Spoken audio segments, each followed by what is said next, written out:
Well, welcome back, everybody, to the Black Doctors Talk podcast. I am your host, Dr. Christopher Holmes, who's also a member of the Black Doctoral Network. Well, today I am here with a phenomenal woman. She goes by the name of Dr. Chereka Dickerson, who's an assistant professor of English at Metropolitan State University of Denver. Yes, there are Black people in Denver, okay?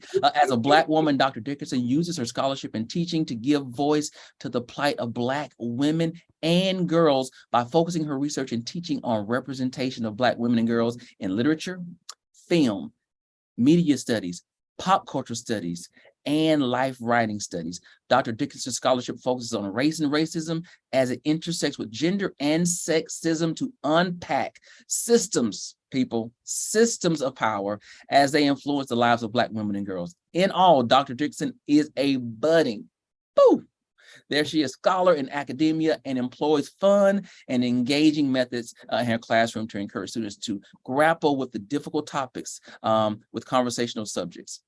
Please welcome my new friend, Dr. Chereka Dickerson. Hello, thank you for having me. This is going to be a great conversation, guys. This is something that I'm very interested in. This is not my research. This is not my expertise, which is why Dr. Dickerson is here. But I think this is a very valuable conversation in the times we're living. So before we get started, we know you are this budding researcher and academic, and you're all in these students' faces and changing their lives. But before you were this individual, who were you when you were younger? So I come from a really big family. I'm the fourth of six children between my parents. And you could always find me. And back in the day, I had like some big Black glasses, just like kind of like the ones you have on.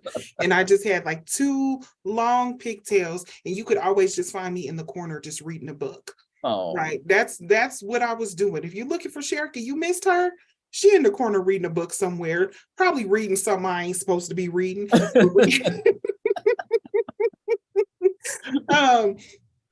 When I was in high school, a friend of mine, we would go to our libraries because, not all the libraries have the same books. And we would get like these Black romance novels. And we like 14 years old reading these Black romance novels and switching them between each other.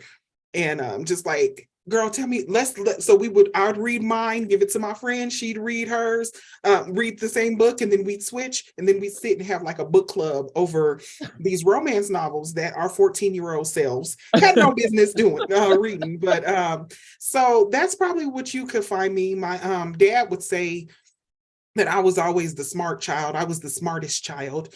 And everybody's like, yeah, well, you're the one with the PhD. And I'm like, okay, sure, if you think so. But I was just a little nerd, a little book nerd, growing up in a really big family. I did not stand out. I just really just went off in the corner and did my thing. Now I was a reader too, but I only read because when I was in middle school, elementary, they gave out those little pizza coupons. So when you finish the book, you got that little Pizza Hut for that personal pan. So I always got my personal pan. I was zooming through. It was like, "Oh, Chris, you are the star reader." Yes, I am. Give me my coupon, please. I need this pizza. Real talk. Motivation is real, people. So going through high school, was English your favorite subject? My favorite subject was actually physical science. Ooh, yes. It's really weird. I loved chemistry and I loved physics. And I loved algebra and trig. I did not get calculus and went straight over my head. And so what's real interesting about it though, is that I was like kind of like geared up. One of my teachers was a Black woman. She was a biology professor, Mrs. Love. And she was real adamant about getting more Black people into engineering school. And so I did pre-college initiative with the National Society of Black Engineers and everything. And then I decided I don't actually want to do this. So I got my bachelor's degree in business of all things. One of the reasons why is because my family has a restaurant. We're the Black oldest Black-owned restaurant in Denver. Yes, there are Black people in Denver. There are Black people from Denver. I was born and raised in Denver. My parents are actually West Indian. They came from the Virgin Islands, St. Thomas, which is just off of Puerto Rico. And they moved here in the late 70s, settled down in Denver because my mom is like, this is a small city. It was a small city then. It's a lot bigger now. This is a small city. It's clean. This is a good place that we could raise kids. And so my parents settled down back in the 80s. Very, very small West Indian community in Denver, Colorado. And my mom, she's just blessed with magic hands. She can make a gourmet meal out of anything. And my dad was like, I could capitalize off of that. So they started a business back in 1986 when I was a little girl. And so it was kind of like a no-brainer. I went to school for business because I was supposed to take over the family business. I mean, that kind of happened because I'm an owner of the business now, but I went to school for business. I hated it. I minored in writing and I absolutely just loved my minor. And so then I resolved that I was just going to go to grad school to get a degree in English. And so I ended up getting a master's degree in humanities, which is just interdisciplinary study, which I really enjoyed that because it allowed me to do philosophy and sociology and psychology, technical writing, English, like all over the place. And I ended up writing my master's thesis on hip hop, and that was like my introduction to hip hop studies. And I had a really racist advisor, and she was like, we take our methods class, and she's like, if you have any inclination that you want to get a PhD, write a thesis, don't do a project. And so I was like, well, shoot, I don't know if I want to get a PhD. I might, I love school. I'm just trying to prolong what I actually have to do for a living for the longest I can, right? And so she comes to me and she's like, well, Chereka, this could easily be done as a project. Why are you doing a thesis? And I'm like, well, you said if we have any inclination that we want to do a PhD, then do a thesis. And she's like, well, a PhD is really hard. Do you really want to do that? And at that moment, I made up my mind.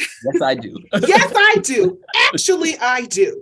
And I went and looked into different PhD programs, particularly interdisciplinary or interdisciplinary, so that I could focus on English. And so that was I kind of like backed my way into the PhD because I didn't know if I wanted to do it. I was still relatively new as a master's student, like that curve between undergrad and grad school. Nobody tells you about that, right? I'm a first generation college student. So my parents dropped out of community college because they had 6 kids, right? They had to work.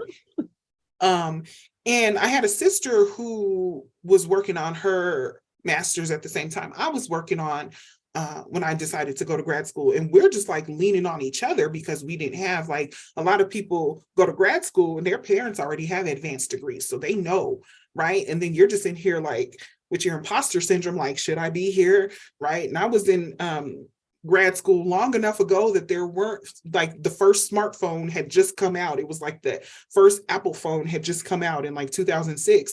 And so you didn't have all these apps at your disposal. So I'm walking around with a whole dictionary in my backpack because I don't know what they're in the class talking about because they keep using these big words.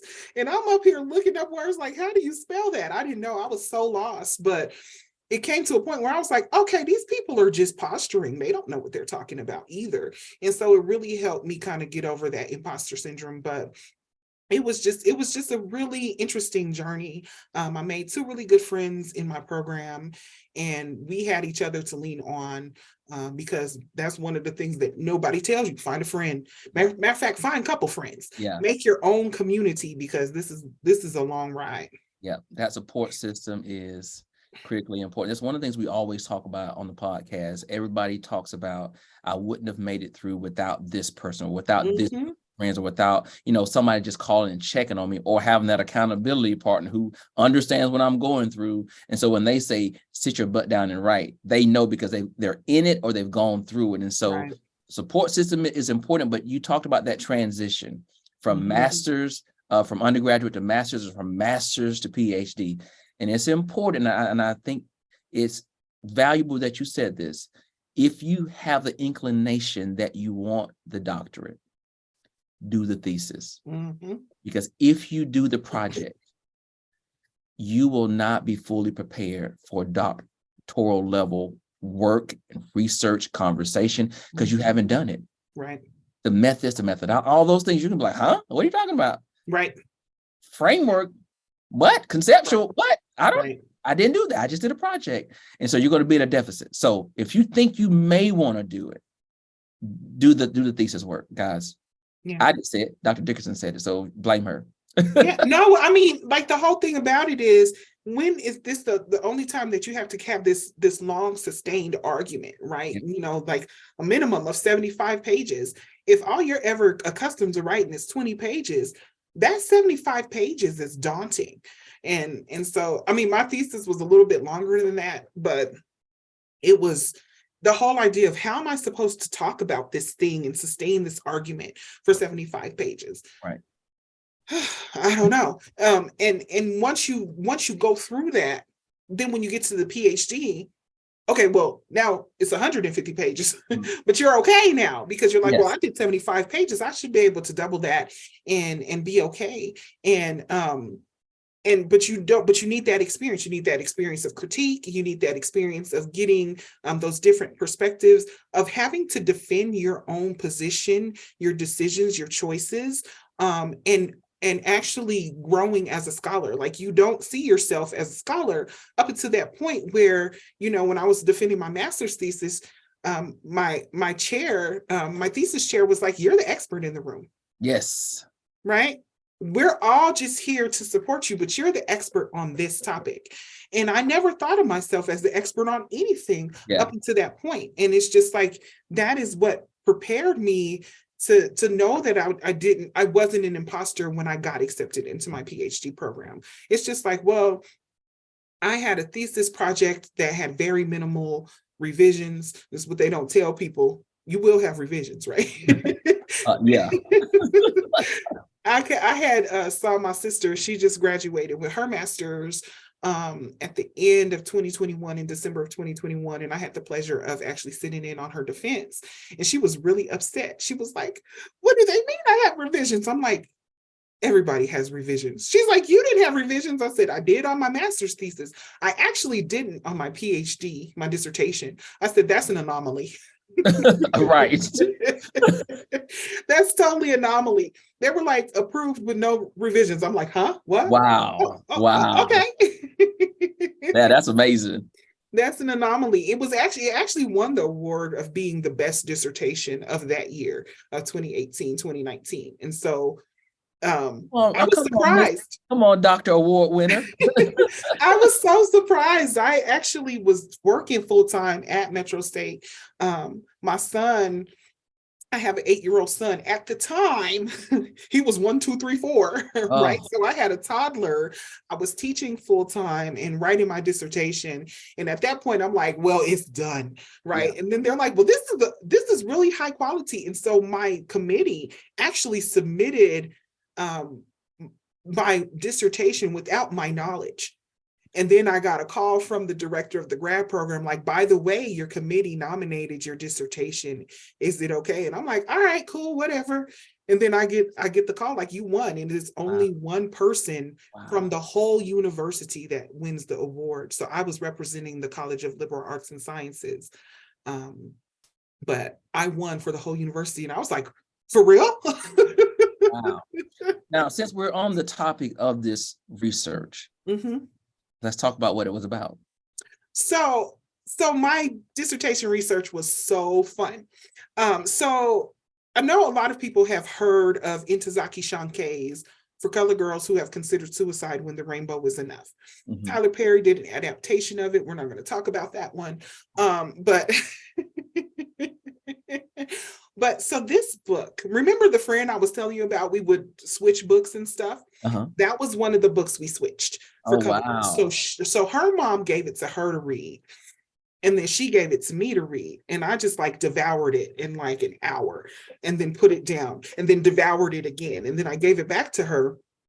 And I was 14 years old, and I was just like, whoa, that was powerful. There were so many things that I felt like I could relate to, even though I hadn't experienced many of the things that she talks about. She talks about love, she talks about relationship, she talks about sexual assault, abortion. It's just all about women empowerment and kind of talking about stories that women go through. Mhm. And so then when I was an undergrad, I took a poetry class, and we had to do this poetry project, and I ended up writing, not writing, because it could be a combination, right? So it was a combination of poems that I wrote and combinations of poems that I found that were written by Black women. And of course, there were a couple of them in there from For Color Girls, a little bit of Sonia Sanchez, Nikki Giovanni, lots of big Black poets that we knew about at the time, back in the early 2000s. And so I found myself back at that book again when I was in college. So then fast forward to my PhD program, which was then another 10 years later, not quite 10, about eight years later, I find myself again back at this book, and I said, there's something about this book that keeps drawing me to it, right? I took a poetry class, I wanted to use it. I took a life writing class, I wanted to use it. And I said, well, this says that it's for colored girls. So that means that it is telling the story of Black girls and Black women.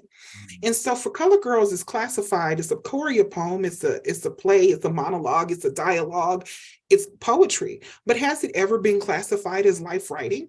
Right? Life writing is just writing about one's life. This is autobiography and biography. And so I had taken a couple of life writing courses. One was one where you write, and one was one where you read. And I was like, in both of these classes, we have not read anything by any Black people, but one was a women's literature course, and we didn't read anything by a Black woman. Wow. And I was like, well, are y'all saying Black women don't write, autobiographical things? They do. There's a lot, right? Yeah. And I said, well, maybe it's because, I had just been really like fully introduced to Black feminist thought by Patricia Hill Collins from an African American literature course that I took, and a feminist theories course that I took. And I was like, well, Patricia Hill Collins says that, Black women's scholarship, Black women's knowledge presents itself differently. So maybe they're not looking in the right places for the life writing. Maybe it's subverted in a different genre, because Black women, because of the gender-based, class-based, race-based oppression that they've experienced, maybe they had to find alternate ways to write their story. And because Ntozake Shange had a platform, not only did she write her story, she wrote the story of other Black women and Black girls. And so that was the approach that I took to it. So I took it and said, this is life writing. So that's my argument. It's a fictional text, it's poetry, and it doesn't look like anything that we understand as life writing, but it is. So that was my argument. But it's a collective life narrative of Black women and girls. So that means it's telling the story of the collective and not just her, right? Because that's what Black women do. This is what Alice Walker was talking about in Search of My Mother's Garden, right? And that really made me think. My mom loves to garden. My mom loves to cook. How does she make her mark on the world? Well, she uses her hands, right? She does it through her gardening, and she does it through her cooking. Yeah. She might not have the opportunity to sit down and write, because Virginia Woolf said every woman needs a room of their own. Well, that's a very classist perspective, because some women don't have even a house of their own. Yes. And they don't have a own room in their house because they got kids that are opening the bathroom door while they're trying to take a shower and hopping in with them. Mom, right. What you doing? Wait, why are you taking them clothes up, son? What are you doing? Well, you're taking a shower. I want to take a shower too. Right. Right. There is no room of your own when you are working all the time, when you live in a small space. I remember when I was very, very little. I told you my parents had 6 kids. 8 of us lived in a 2-bedroom apartment. Wow. And my brother and sister, they were babies. So they were in a crib. So my mom and dad had their room, and my brother and sister were twins. So they were in the crib. Me and my sister, there was a pull-out couch. So that was where we slept. And then my 2 oldest sisters had their room, 1 bathroom for 8 people. So where would my mom have a room of her own? Yeah. right? And so there is not that possibility. That's a very classist notion, right? That was something that was geared specifically towards white women, middle class to upper class white women, when Virginia Woolf wrote that down. And so, you know, Alice Walker then says, well, maybe it's not her own room. Maybe it's just something that she does in her mother garden and my mother garden. And that just reading that resonated with me. And I was like, absolutely. So this was while I was teaching and writing my dissertation. I said, absolutely. This is why this project is necessary, because it really responds to what Alice Walker was saying when she was searching for her mother's gardens. That's what Ntozake Shange was doing. She was searching for her garden, her mother's gardens, her sister's garden, any Black woman she has ever encountered, the Black girl whose childhood was lost because she had to help raise her brothers and sisters. Like, I started cooking when I was 9, 10 years old because my older sister, who also could cook, went away to college, right? And she left and she showed me, she's like, here are some things that you might want to know how to cook. There's some staples. And so we had some spaghetti, we had some fried chicken, we had some fried chicken nuggets, breakfast. We had this little Bugs Bunny waffle iron, and we'd have waffles and pancakes, and I could not master that white rice. I'm gonna tell you, we had mushy rice on Monday, mushy rice on Wednesday, and then Friday it was perfect. And then I could not figure out what kind of thing happened on Friday to get it back there. It took me about 10 years to actually cook white rice. Now I just cook white rice and I'm just like, all right, it's done, it's perfect, right? But I'm 10 years old, trying to figure out how to cook for my. And I had older siblings. Like I said, I'm the fourth of 6. And so my sister just above me was totally grossed out about touching any kind of raw meat. And I'm like, move out the way, I'm hungry, right? And then I had my younger brother, sister. They were like 5. And so they just were depending on me. Yeah. And my oldest sister, she was 21, but she couldn't cook. She just could not cook. She tried to cook us dinner one time. She made us some box macaroni, you know, the Kraft macaroni in the box. And it tasted like the box, right? And I was just like, my brother and sisters looked at her like, you are not allowed to cook for us anymore. Because she was 21 and I'm 10. And she was like, you should not be cooking. I'm gonna cook for y'all. And we're just in there looking, and the chicken's red at the bone. And we're like, no. We're like, and they're like, no, you can't cook for us anymore. And so she just like ended up ordering us a pizza. Wow. After she ruined the food, but she was not allowed back in the kitchen. And so it's just like, you know, there's a poem in there where she says, sing a Black girl song and let her know herself. And I'm just like, yeah, sing a Black girl song, because what does it mean to have a childhood? Yeah. Because I, from the age of like 8 or 9 or 10, was responsible for helping raise my younger siblings and contribute to the household, because my mom was away working. She had a restaurant. Anybody doesn't know about having a business, there is no Monday through Friday. There is no 9 to 5. Yeah. Your business is whenever your business needs you. Yeah. Right. And my mom, we were still kind of in the budding phase of our business, because this was the early 90s. And people were starting to know us, but my mom had to put in those 12 hours. And if I wanted to see my mom sometimes, we just would all go down there after school. We'd walk down there after school, get us something to eat. One of my older sisters, when they got off of work or got out of school, would come pick us up and we'd all go home. But there was no childhood that was carefree. I had to make sure my brother and sister took a bath. We had to make sure the kitchen was clean, and we had to do our homework. Yeah. Right. Yeah. We had to do our laundry and our brother and sister's laundry. Right. There was no carefree anything. By the time you're 10 years old as a Black girl, most often you get real responsibilities in your household. Right. Especially when your parents are working class, and that's what they were doing. They were working. And so you don't even see a life where work is not laborious. And, you know, all day. You don't even see that as a possibility, especially when my sister, the one who went away from college, was the first one in the family. She wasn't even the oldest, but the first one in the family to even think about going to college, get accepted to college, and go to college, right? And so I didn't see that as a possibility until my sister went. I'm just like, college? Yeah. Well, what's that? Yeah. And who in school was talking to you about college? Nobody. Nobody. And so I love what you're saying. One of the things that resonates with me is that when you said that the author said that every woman should have a room, right? Mhm. And from the perspective in which that is written, it devalues Black women Mhm. as women. Yes. Because if you don't have a room, or if your writing isn't in this course, Yes. you lack value. Mhm. Your voice, your perspective, your experience is not valued in this space. And Mhm. so when you talked about the gardening, I may not have a room, but Yeah. I can make room. Yep. I can create a space that's just for me, whether it's in my gardening or in my cooking, or if I just have a corner in my closet where I sit and pray. I'm making space to have my voice or have my gift to be expressed. Yep. And that's what I love, because we have to find a way to find the voice. It's already there. Yep.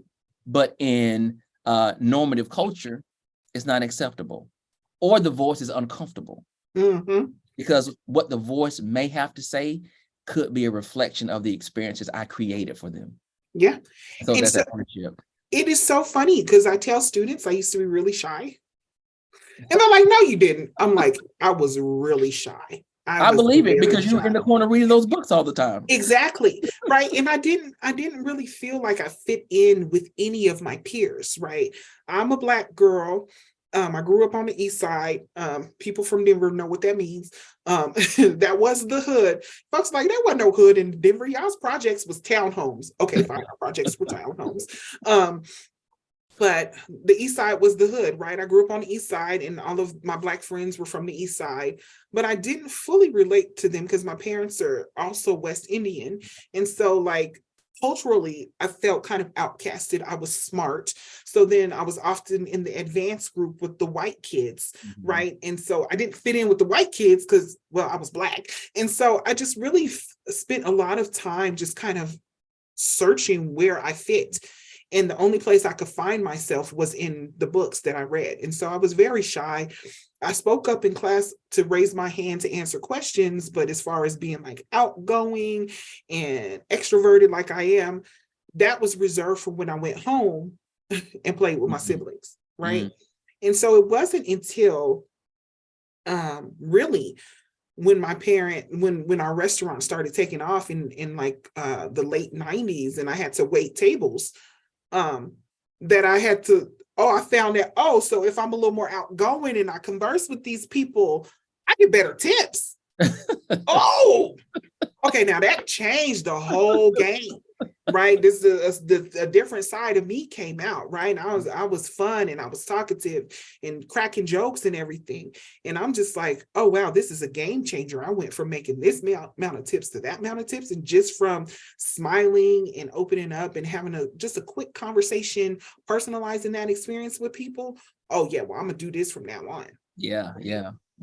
And so, in that, to me, I really feel like, I tell my sister all the time, I think everybody should work as a waiter or waitress for at least one time in their life, because it really helps you learn how to read a room, how to read people, how to become personable and understand people as well. And that has really helped me a lot, I think, in my teaching, because it's some of the same tools that I employed to get those tips really allow me to get that buy-in from students when we're talking about tough topics.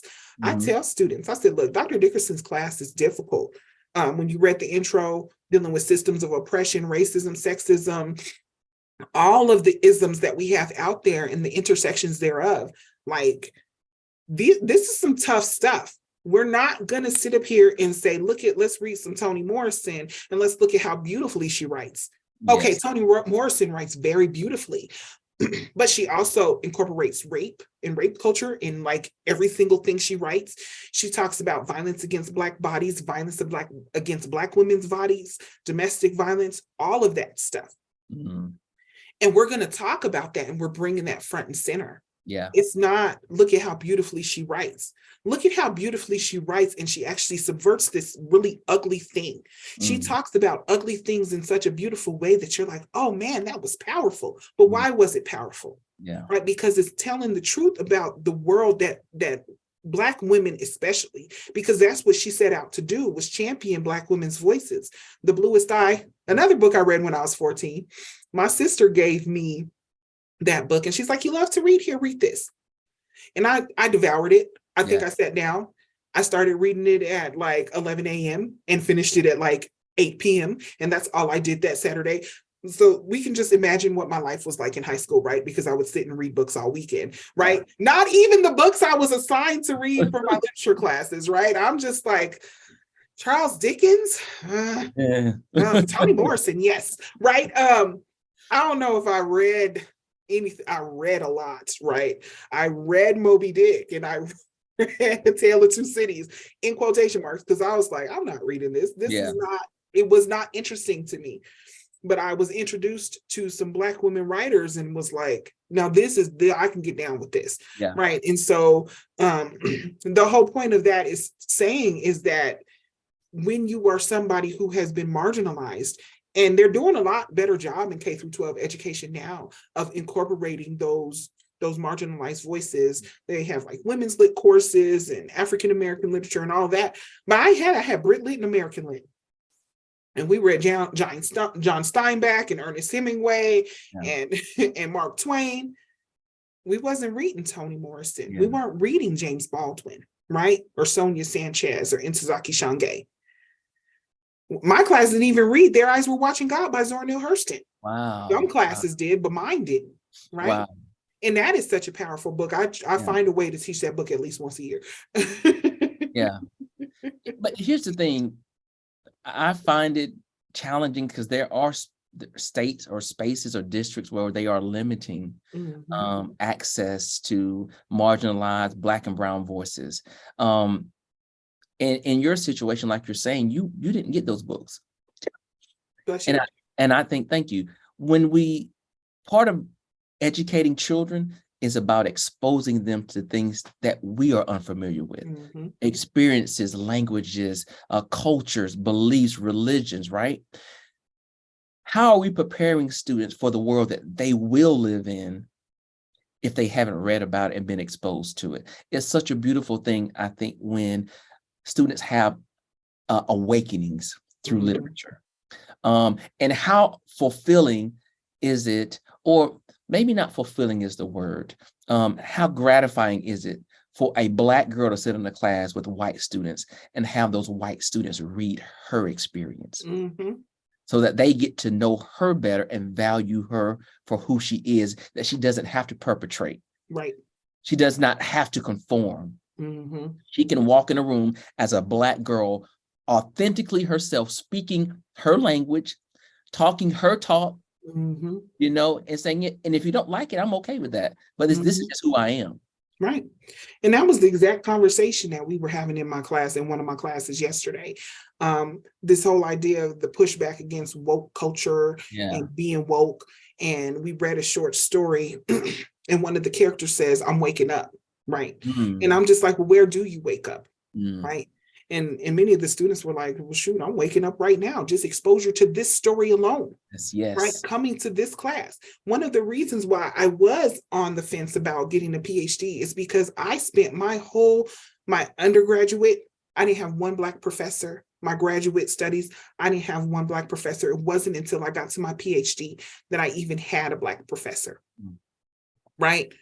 I mean, obviously, I went to two of my schools were in Colorado. But then the other school I went to was in Illinois, and we did have Black professors in my department. I was just like, whoa, there's two. Yeah. in one department, right? I spent my whole college career between general studies and minoring in English and majoring in business, and did not have one Black professor. And we had a handful of Black professors at my college, and they were housed in the Africana Studies department. And if you didn't take Africana Studies courses, and because the business major was so very, very, very strict on the prerequisites that you needed to take, I didn't really have very much wiggle room as to what I could take outside of science. Right. Yeah. Yeah. They had already chosen my, my humanities and social sciences courses for me because they were prereqs to the courses I need for business. So I didn't even have that leeway to say, well, I'm going to come over here and take this Intro to Africana Studies course because I Yeah. couldn't, right? I had to take like economics or something, And nobody's trying to stay 5 to 6 years and take those extra Right. courses. Right. And so yeah, it's just like, where do you get those experiences? Where do you wake up? There is a reason, there is a stake in banning books, banning courses, right? Because if we accept white supremacy as the order of the land, right, then we don't question it. Mhm. But when we read in the book that there's something perverse, and this is one of the stories I had my students read, Going to Meet the Man by James Baldwin. And he calls attention to the perverse nature of racism in that short story. Once they get aware of that there is some kind of perversion tied with race in the stake that white folks have in keeping everybody else oppressed, then they start to question what they believe and what they think and what they've been told. And they push back against their parents and their grandparents when they come to them with racist ideologies. So there is a stake. That's why there is, and I also feel like there's a push towards STEM, no shade to STEM, but liberal arts institutions exist because you need those humanities and social sciences as well to make you well-rounded. Yeah. Right? Most definitely. Most definitely. Do you ever have a little bit of trepidation with the courses that you teach? Because I'm sure they can be a little bit ruffling of some feathers, maybe. So I had a student joke with me. There's a content warning on every single one of my courses. Even the course that's like Introduction to Textual Studies, right? I'm going to introduce you to theory and I'm going to introduce you to text. Introduction to Literature. There's a content warning. One of my students joked, they said, just put a content warning on your profile. Because they're like, could you have warned us? I'm like, warned you about what? Oh, I forgot. Yes, 5 children got their head cut off with a chainsaw. Yeah. I told y'all, content warning, trigger warning, first day. It's big and bold on my syllabus. I'm just like, I can't remember every time because there's I'm like immune to it. Right? I taught a course called Toni Morrison one time. By the time we got to Beloved, the students are like, bring it on, Toni. There's nothing else that you can do that I'm not ready for, right? And so, but I'm just like, I have to tell them. I had to kick a student out of my class one time. The course was called Black Women Writers. And I had this white man. He was very racist, very sexist, and he would come for me every class period, which I was ready for. But when he started coming for the students, I was not here for that. No. It's actually a violation of the student code of conduct at this point, right? And so I had to have him removed from the class. And I tell students right up front, we're going to be dealing with issues of racism. We're going to be dealing with issues of sexism. We're going to use the literature as a segue into discussing contemporary issues as they exist today. If that's not how you want to study literature, then this is not the course for you. Yes. Right. I stopped them right then and there. I had a student report me in African-American literature because we read Going to Meet the Man by James Baldwin, and it's about a lynching. And he reported me to the chair of my department and said that I don't actually talk about the literature. All I do is talk about current events, because I said, how is this lynching as we see it in Going to Meet the Man, like these viral videos, and this was in 2017, of Black men being killed by police? Yeah. Because this is a real conversation we need to have. We ended the course reading Ta-Nehisi Coates' Between the World and Me. And so we start the course as African-American literature with Frederick Douglass's narrative life, the narrative of the life of a slave, right? And how do we connect that from 1845 to Between the World and Me in 2015? Why is what Frederick Douglass saying in 1845 the same exact thing that Ta-Nehisi Coates is saying in 2015? And the same thing that James Baldwin was saying was in 1955, right? And so the chair of the department was like, I really have to write this. I have to write you up because you reported. A white student taking African-American literature from an African-American woman has a problem with them talking about African-Americans that are not in the literature. And I said, well, it says it bold as day on my syllabus that we will use the literature as a segue into talking about contemporary issues like racism, sexism. If this is not what you want to do, then this is not the course for you. Yeah. And she was like, I mean, I never heard anything. Nobody came for me, but I have been reported on multiple occasions because students felt uncomfortable. And so it prompted me to just go ahead and put it in my syllabus. And I say it on the first day of class. And I do get students drop. And I'm just like, well, if you don't want to, I had to tell the student online that when we got forced online because of COVID, she just kept saying really racist stuff on the discussion board. I said, hey, we need to talk. You need to schedule a time to meet with me on Teams, and we need to talk, because the things that you were saying on the discussion board are very uncomfortable. I'm quite offended. And as a matter of fact, a couple of your classmates are offended. So let's talk about the latent racism that is in your post. And the student just dropped the class rather than engaging. Yeah. And that's because, even in tough environments like your class, the goal is to ensure student safety. Emotional safety, mental safety, that they can be heard without being offensive. And so we know that race is still a massive issue in this country. I can only imagine where you are versus where I am in Atlanta. It's totally different how people approach it, want to talk about it, are comfortable with owning it and accepting it and seeing it in the world. But I'm sure your Black students, when they take these courses from you, they feel seen, heard, and validated. Oh, absolutely. I have a couple of Black women that just are like, what, Dr. Dickerson, what you teaching next semester? They want to take everything you're teaching. Is it something that I've already taken? I'm like, yeah. I had a student just take an independent study with me just because she wanted to be in my class. Like, I had a Latina student between, I think it was 2017 and 2019. She took his class with me every semester. Wow. And she would tell me, she's like, I'm not taking any more classes with you because you make us read too much. I'm like, all right, Angelica, I'll see you next semester. No, you won't. She was right there. Next semester.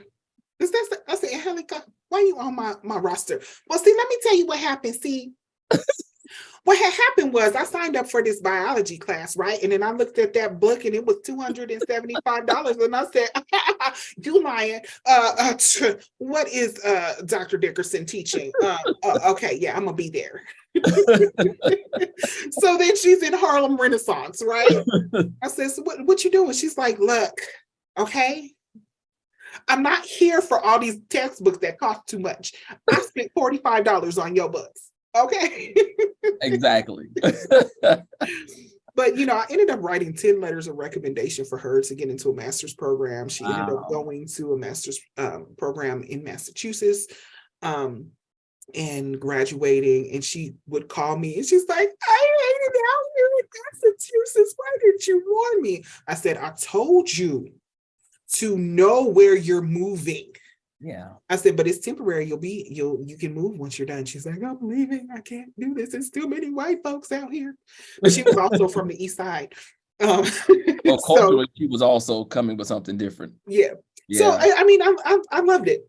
I love when I get the students that are like, I have a whole cult. I have a whole cult following, Black and white and Latino and everybody in between. I have a whole cult following, and it's just like either you love me or you hate me, because some students are like, I don't like her class because it's very uncomfortable. And I'm just like, and I tell them my teaching philosophy is discomfort is conducive to learning. Yes. If you're not uncomfortable, then you're not learning anything. Yes. You have to move outside of your comfort zone to kind of know and to reach and stretch and question, right? A lot of students, right, with the humanities is critical thinking.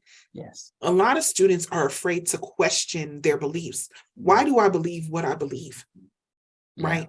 Yeah. And my course is for students to do that. So I'm here for it. If you're comfortable, then you're not learning nothing. Y'all too comfortable. Y'all need to learn something. I'm gonna make it uncomfortable. that productive struggle internally with what you're going through to be like, ugh, Mhm. this doesn't feel right, but I know it's going to stretch me, right? I'm going to come away from this better, at least Mhm. with some new information, right? That's the most important thing. I want to ask you this. What have you learned about yourself as a Black woman? Whew. I've learned that I must use my voice. Mm, Um, like I said, I used to be very shy. In my first couple years here, I was fortunate to be hired on through a program that took me ABD, and then mm, allowed me to be full-time faculty while I worked on my dissertation, and then actually get a clear path to a tenure track job. I just applied for tenure this year. Um, woo, Early. Yes. And a Latina brother in my department said, Chereka, one of the things that I always have valued about you is that you have never been shy of speaking up on issues, particularly issues of diversity as it pertains to race, racism, sexism, and all of the above. You have never been shy about speaking up and speaking out about these things. And he said, when he was here, he was like the one of two people of color in the department. uh, And he said he was just like, I'm just going to keep my head down, do what I'm here to do my thing, because I don't want to make waves. And he's like, you came in as an assistant professor swinging. And he yeah, said, don't let anybody tell you that that's the wrong thing to do. yeah, And yeah, he pulled me aside in 2020, right before everything shut down, right? And said, continue using your voice. He said, because I appreciate it, it's valued, and we need more people like you at your level to understand that it's okay to do that. yeah, What they gonna do, fire me? They hired me because I was Black, yeah, because they didn't have no Black folks here. yeah, So then if you fire me because I'm speaking out on issues of racism, that's not a good look for your department. yeah, yeah, yeah. And you already said you got a cult, so if they try to fire you, the cult's coming for The cult is coming. They're like, wait a minute, where's Dr. Dickerson? them. They're coming for them. They're going to be tearing down some walls and Oh, marching out yes. there. Yes, yes. um, what do you want your legacy to be? You're so young, you still have so much life ahead of you, but what do you want your mark to be? That's actually something I've been thinking about the past couple of days. I told my sister last week, I said, I want to become an influencer, but I don't want the attention. And it's not like I want the impact, right? I want Yeah. people to know that it's okay to tell their stories, to hear their voice. I want Black women to see me as a model of what it means to be seen and heard, and being authentic. A lot of what we do in academia is performative, right? You perform, you perform, you perform. It's not who you really are, but it's okay to be yourself. And one of the things that I have learned is that it's okay for me to be myself. Because my first year here, I was just like really quiet, taking in the lay of the land. Mm-hmm. And then after that, I was in everybody's face. I had to go knocking on doors. Hi, look at the name tag. I'm Chereka. Do you know me? Right? Because it's important that so much of the world tells Black women to be quiet. So much of the world tells Black women that you cannot be loud, you cannot be colorful, you cannot be energetic. Black women are some bad sisters. Yes. Okay. Yeah.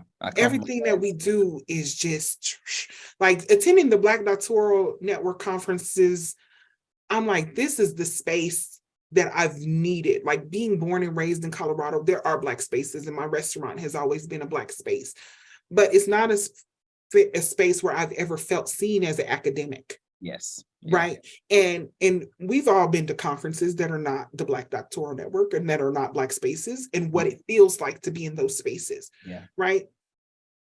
It's okay for me to be seen and heard in the way that I want to be seen and heard, where I don't feel like my presentation, my talk, or whatever is a performance. Yeah. And we need to be able to do that in every space we enter. Yeah. Right. Not only Black spaces, but make your space a Black space. That's kind of the legacy that I want to. This is why I make it apparent to champion Black women and Black girls' voices through my teaching and through my research, and just through just being a voice in my community. Yeah. Right. because my sister, when I say I sat on her master's panel, she also did a master's thesis where she did a similar thing. The thing I forgot to talk about with my dissertation is, alongside my argument that for Color Girls is a collective life narrative, I also wrote a piece of my life narrative too. So it was a creative writing aspect to it. So I had my own life writing in there. And that is actually a thing that I'm starting to see a lot more Black women doing with their academic, with their work, with their scholarship, is putting their own voice in there. Because a lot of times that's what's absent. The research says this, the research says that, the research says this. But what do I have to say? And how is it that I am a part of this research and not? I don't want to just be a statistic. I don't want to just be a number. I want to be a face, and I want to be a voice. And that's really kind of how I want to leave my legacy, is make a mark in such a way that even as you remember my name, you remember the names of the other people that I championed too. Yeah, I love that. I love that. Now, I also, from listening to you, I feel like there's a book in there somewhere. There's a Yes, book. yes. I have a couple of book ideas. That I work at a teaching institution, so getting research is hard, right? Yes. So I have a couple of memoirs, because they're going to just be memoir projects, right? One of the fields that I started studying recently, I went to the Pop Culture Association conference in 2021. It was virtual, and I presented this idea that I have this book. It's in the fat studies area, and the book is going to be called "I Said I Was Fat, Not Ugly." Because when I call myself fat, because I'm not a skinny woman, right? In the eyes of the society, I'm fat. Right. So when I say I'm fat, folks are like, "But you're so beautiful," and I'm like, "I said I was fat, not ugly." Right? And so just kind of, telling this story, Black people, we have different standards of body types. Yes. When it comes to like being fit, right? It's something that people want to see, right? Especially people from the South. They're like, "Girl, you just thick." Right. And I'm just like, well, tell that to the white folks out here in Colorado. Right. They biking and white walking and hiking and doing all this stuff. And that's not what they see. That's not what they say when they see me. Right.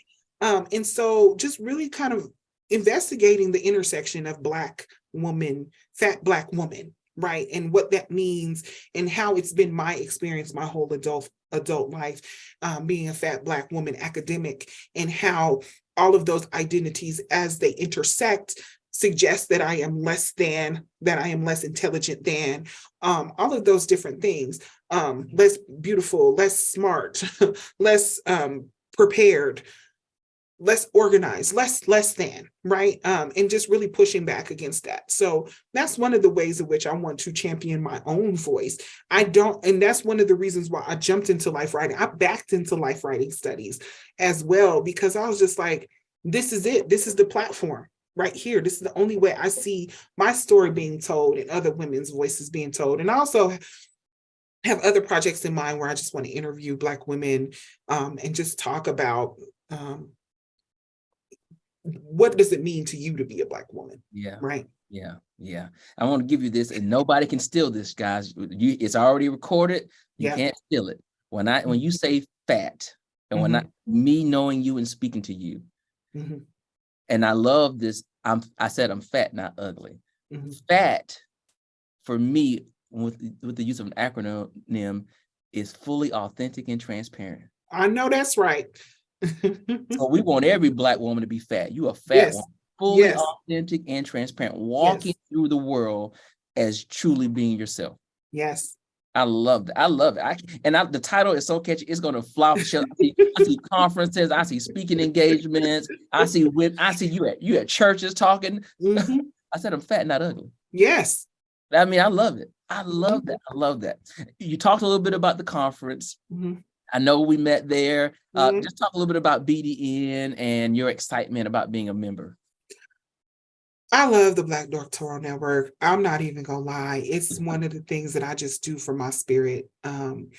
Because I'm in a department that's not like, you must present your research at discipline specific conferences. I'm like, cool, because I'm gonna just present it at the BDN, right? It's a national conference. That's all they care, is that it's a national or regional conference. Cool. I do it for my spirit. I do it for my soul. I am one of two Black folks in my department. And then we have one Latino brother, and that's it. Yeah. Right. And so it's very infrequent. And I teach in the English department. I'm actually at an institution that's 54% students of color. My classes look nothing like that, though. My classes are about 80% white students. I don't have any Black students this semester. I mostly only have Latinos are my students of color because we're a Hispanic serving institution as well. Okay. So on any given day, I'm the only Black person in the room. Wow. And so I have to do this conference for my spirit. It is for my soul. It is a place where I can go. It is the only conference that I have ever been to where I go into the session and every single presenter is on top of the game. Yes. I've been to so many conferences where people are like, well, this is my dissertation research, and can't even answer a simple question, a very surface level question about the research that they're doing. But you come to the BDN and everybody's on top of their game, right? And it's just because Black folks know that we have to be 2 to 3 to 4 times better, because as soon as we meet that bar, they raise it. And then we raise up to that. And it's just like, and then what? And then they raise it again. And you're like, and then what? Right? And so you come in here and people are on top of their game with their research, the way that people interact with each other. I'm not going to my other conferences and I'm like, I know that's right. Right? Or can I get an amen? Like the way that we just interact with each other. Yeah.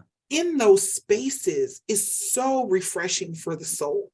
You need that. You need that Black academic space because so frequently that's not the reality for many of us, particularly those of us who are in a state that has 7% Black folks, 11% in the city, right? Universities, I'm at the most diverse university in the state of Colorado. And that's with veterans, that's with first generation, that's with working class, that's with students of color. And we're 54%, right? That's the most diverse university, four-year college or university in the state of Colorado. Wow. And I love my students because the average age at this college is 27. And so they're non-traditional transfer students, right? They have lived experience. Yes. They're not the standard fresh out of high school 18 to 24-year-old residential students. This is in the city right in downtown Denver. People commute here every single day. They do have a couple of residence halls, but most people just commute here every day, right? It's a commuter campus. And so it's very refreshing, the students that I get in the classroom. But then when you're in meetings and when you're in the other academic spaces, it's kind of soul crushing. And so I come to the Black Doctoral Network and engage with Black Doctoral Network content because it is something that I just love to see. I love to be around Black academics because you don't get that opportunity when you are siloed in your department, when you are siloed in your university. And to me, my colleague, the other Black person that's in my department, introduced this to me back in 2016. And I've gone a couple of times since. COVID years, I didn't go, but I've gone in person. Like I went in 16, 17, and then I went this past year for the 10-year anniversary. And it's a necessity, I tell you. It's a beautiful experience to go somewhere and not be challenged and see people get it. Yep. Like, oh my God, they get it. And they value my work. It's just a validating experience. And so, God, I love you. I love you. I'm gonna audit one of your classes. I think I'm just gonna sign up and audit. Sign up and audit. Like I had a former student. We're friends on social media, and I posted some stuff, and I'm talking stuff about gender, and she's like, "Oh, Dr. Dickerson, I miss your class." I said, "You can, as an emeritus student, you can always audit." She was like, "Word?" She's like, "I have to be there." Man, I love your energy. I love your voice. I love your passion. I love your commitment. I love your purpose. I just love what you're doing and what you're bringing into the higher ed space, exposing different cultures of people, different races of people to this Black female voice and experience. I just think it's powerful.